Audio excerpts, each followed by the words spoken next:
Friends, YouTube की online class में मैं सौरभ सिंह एक बार फिर से आप सबका हार्दिक स्वागत करता हूं। और आज के दिन मैं आपको लेकर आया हूं कुछ विशेष सवाल, कुछ इम्पोर्टेंट क्वेश्चंस जो कि वाकई में एग्जामिनेशन के पॉइंट ऑफ व्यू से बहुत इंपॉर्टेंट है। ये क्वेश्चंस हाल ही फिलहाल में एग्जामिनेशन में हमेशा देखे जाते हैं और कई बार कॉन्ड एग्जाम्स में, एसएससी, रेलवे, बैंक्स, हर जगह कोई भी डिवीज़न हो आपके लिए, चाहे जॉब का, हर डिवीज़न में ये क्वेश्चंस ज़रूर आते हैं। तो आपको सुपर टेट के लिए या फिर एसएससी, रेलवे जो भी आप तैयारी कर रहे हैं, वन डे एग्जाम्स के पॉइंट ऑफ व्यू से इन क्वेश्चंस को तैयार रखना बहुत ही ज़रूरी है। क्योंकि परसेंटेज के क्वेश्चंस में देखता हूँ कि अक्सर बच्चों को डाउट होता है कि कहाँ पे कैसे करना है और उन्हें टाइम लगता है उन क्वेश्चंस को सॉल्व करने में। तो यहाँ पर कुछ वैरायटी के क्वेश्चंस हमने लिए हैं, उस वैरायटी के क्वेश्चंस को आपको सॉल्व करना है और देखना है कि कहाँ पर क्या इंपॉर्टेंट है और किस फैक्ट से, किस ट्रिक से हम कैसे क्वेश्चंस को सॉल्व करते हैं। ठीक है, तो आइए चलते हैं आज के अपने पहले क्वेश्चन पे।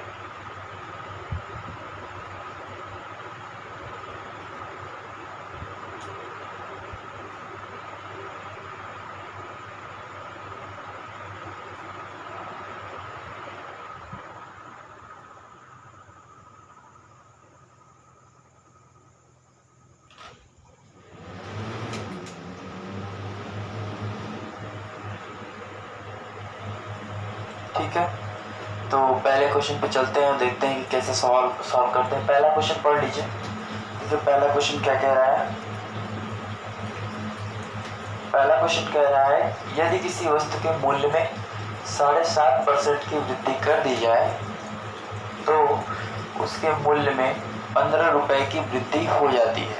ठीक है, वो कह रहा है कि अगर किसी वस्तु के मूल्य में 7.5% की वृद्धि कर दी जाए तो उसके मूल्य में 15 रुपए की वृद्धि हो जाती है।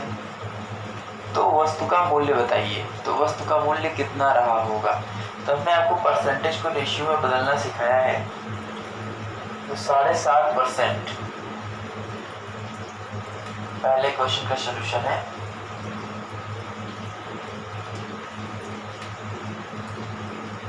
साढ़े 7% का मतलब हो गया 7/2, दैट मीन्स 15/2।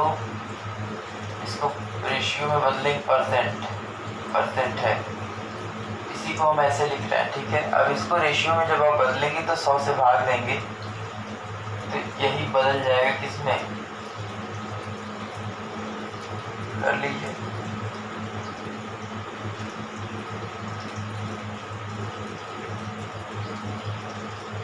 तीन बटे 40। ठीक है, ये बदल गया किसमें, 3/40 में। इसका मतलब है ये है रेट यानी दर, इस दर से हो रही है वृद्धि। तो हमने बताया था 7.5% इक्वल टू 3/40। क्लियर।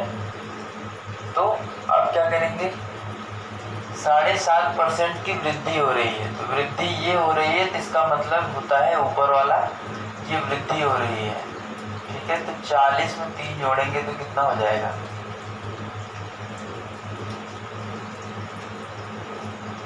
सॉरी, ये 3 वृद्धि हो रही है तो ये 3 जो होगा वो 3 किसके बराबर होगा। एक्चुअल में ये 15 है, 3 नहीं है, क्या है, ये 15 है। इससे कितना गुना ज़्यादा, 5 गुना ज़्यादा। ये जो वृद्धि हो रही है 3, ये एक्चुअल में 3 नहीं है, 15 है। उसके मूल्य में 15 रुपए की वृद्धि होती है क्योंकि 7.5% मतलब 3, लेकिन 3 नहीं है, ये वैल्यू एक्चुअल में है 15। 15 है तो 3 से कितना गुना ज़्यादा, 5 गुना ज़्यादा। इसका मतलब ये कितना होगा, ये भी 5 गुना ज़्यादा, 200। इसका मतलब ये हुआ कि वस्तु का मूल्य 200 रुपये रहा होगा।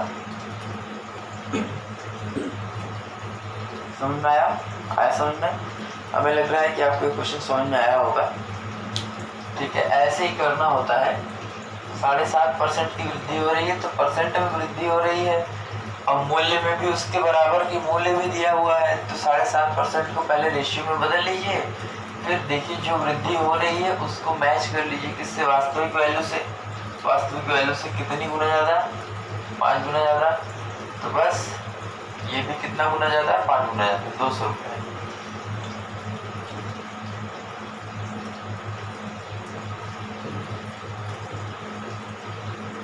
क्वेश्चन नंबर दूसरा ये, एक पुस्तकालय में 30% पुस्तकें हैं, एक लाइब्रेरी है वहाँ पर 30% पुस्तकें रखी हुई हैं, ठीक है, ऐसे समझिए। 30% पुस्तकें किसकी हैं, अंग्रेजी सब्जेक्ट की हैं। 50% पुस्तकें हिंदी की हैं, यानी 30% अंग्रेजी हो गई प्लस 50% हिंदी हो गई, 80% किताबें हो गई, और शेष 500 अन्य भाषाओं में लिखी हैं। शेष 500 अन्य भाषाओं में, यानी कि 500 किताबें किसी अन्य भाषा में लिखी हैं, हिंदी और अंग्रेजी छोड़कर। तो शेष बच कितना रहा है, 20% बच रहा है, राइट।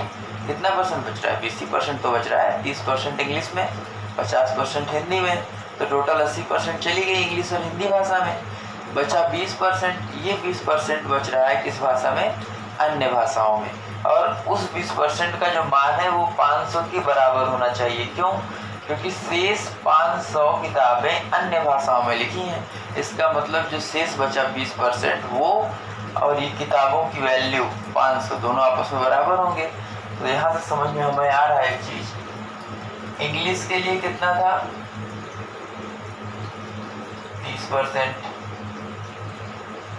हिंदी के लिए कितना था, 50%, अदर के लिए, इसलिए अदर कितना हो जाएगा, मैं स्टेप बाय स्टेप कर दे रहा हूँ। 100 माइनस 30 प्लस 50 बराबर 20% ना। शर्त के अनुसार क्या हो जाएगा, 20% इक्विवेलेंस टू कितने के बराबर होना चाहिए, 500 के। 1% कितने के बराबर हो जाएगा, 500 बटे 20। सीधे सीधे काट दे रहा हूँ, बराबर 25 के। इसलिए हमेशा 100% वाली जो वैल्यू होती है वो वास्तविक वैल्यू होती है, ठीक है। तो 100% कितने के बराबर होगा, 2500 गुणे 100। 1% में 100 से गुणा करेंगे तब 100 आया, तो 25 में भी 100 से गुणा करेंगे तो बराबर 2500।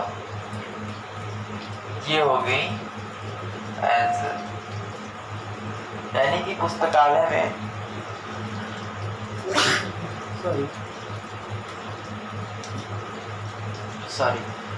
सॉरी ठीक है, वो मॉर्निंग का समय है ना, तो मुझे थोड़ा सर्दी हल्का सा रहता है स्नोफेलिया की वजह से, राइट। तो उसका साइड इफेक्ट है, फिर उसको देखिए, यहाँ इफेक्ट देखिए, साइड इफेक्ट मत देखिए। तो 2500 पुस्तकें, यानी कि लाइब्रेरी में हमारे पास कुल कितनी पुस्तकें हैं, 2500 पुस्तकें हैं, ठीक है। इसी तरह सॉल्व करना है। इंग्लिश में 30% चला गया, हिंदी में 50%, बचा कितना, 20% अदर। ये 20% किताबें होनी चाहिए 500 के बराबर, क्योंकि अन्य पुस्तकों की संख्या जो है वो 500 ही है। तो 1% यहाँ से जिससे भाग होगा तो 25 बचेगा। 100% कितने के बराबर, 2500, यानी कि 2500 पुस्तकें। 100% की जो वैल्यू होती है वो किसी भी चीज़ की वास्तविक वैल्यू होती है जो शुरुआत में रहती है, ठीक है। तो इसीलिए 100% निकाला गया। आइए अब नेक्स्ट क्वेश्चन की तरफ चलते हैं। इसका स्क्रीनशॉट ले सकते हैं आप लोग, और वीडियो को रोककर समझ सकते हैं।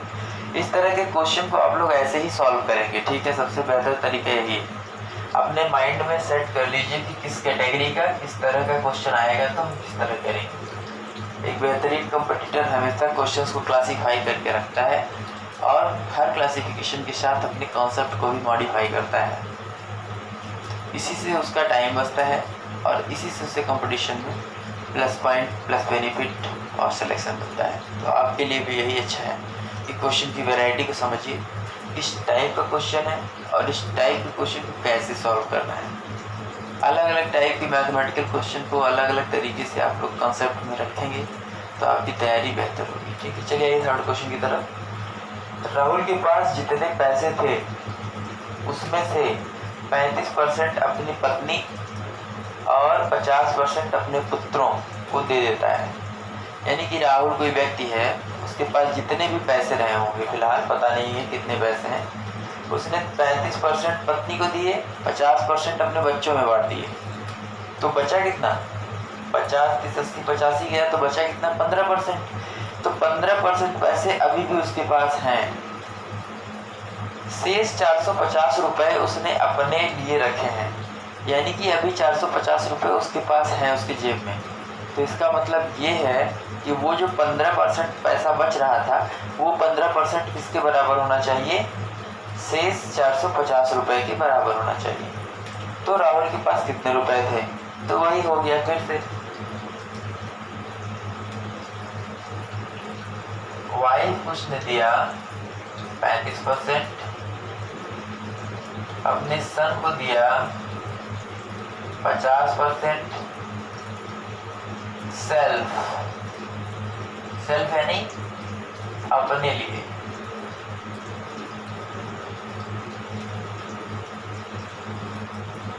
सौ माइनस 35 प्लस 50 बराबर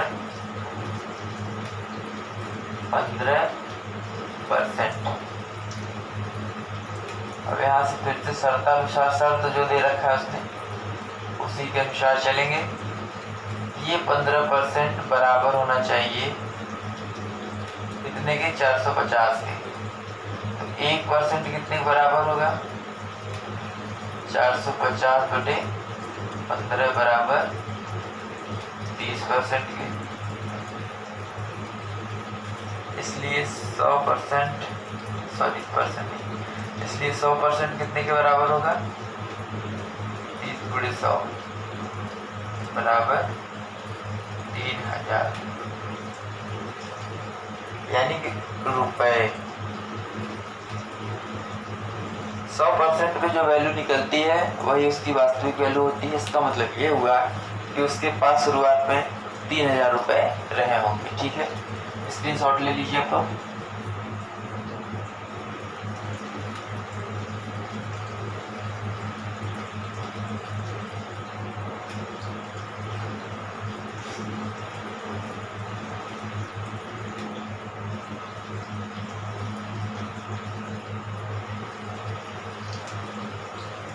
आज थोड़ी लाइट कम है क्योंकि फ्लैश लाइट मेरा जो है थोड़ा बाहर लगा हुआ काम है, तो फ्लैश लाइट नहीं है यहाँ पर, आज अवेलेबल नहीं है, इसलिए रोशनी थोड़ी सी कम है। बट आप समझने की कोशिश करें क्वेश्चंस को, और यकीनन आपको समझ में आएगा। ठीक है, और दिख रहा है, ऐसा भी नहीं कि दिख नहीं रहा है, बस थोड़ी सी लाइट की प्रॉब्लम है।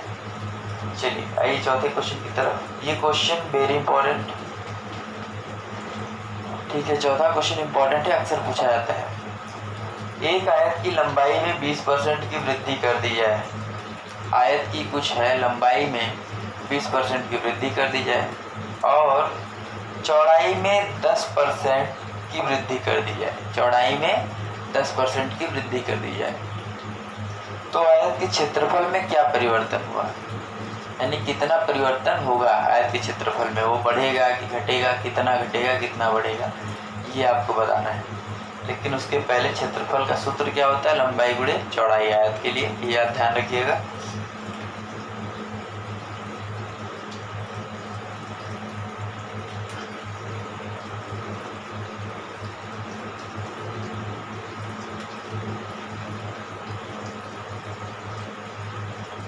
लंबाई में वृद्धि कितना परसेंट? 20%, यानी इसका रेशियो बदलिए 1/5।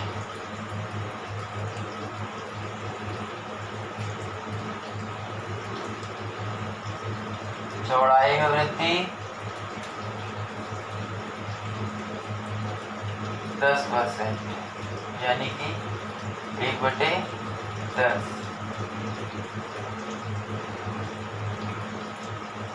ठीक है, 1/10। अब देखिए आगे,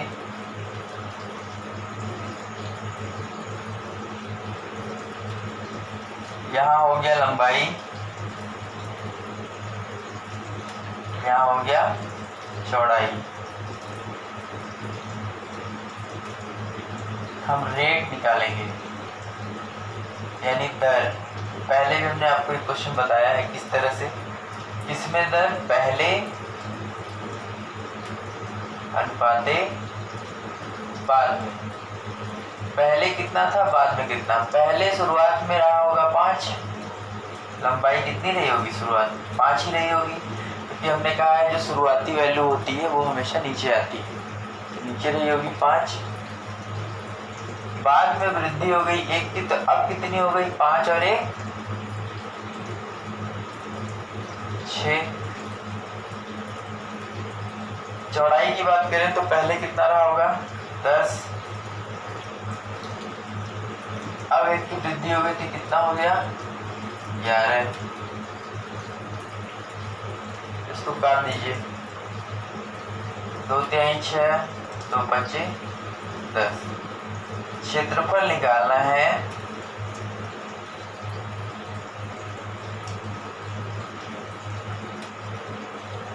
5 पचे 25, लंबाई गुणे चौड़ाई होता है, पहले हो गया, बाद में 11 तिया 33, यानी पहले क्षेत्रफल 25 था, अब क्षेत्रफल 33 है। ठीक है, क्षेत्रफल परिवर्तन कितना हुआ,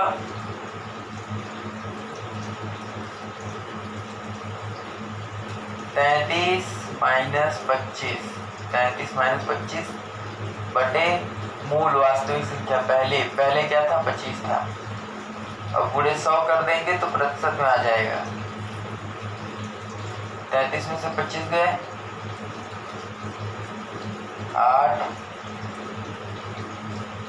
25 चौका 100 गुणे 4, 32%। क्या हो गया, 32% की वृद्धि हो गई।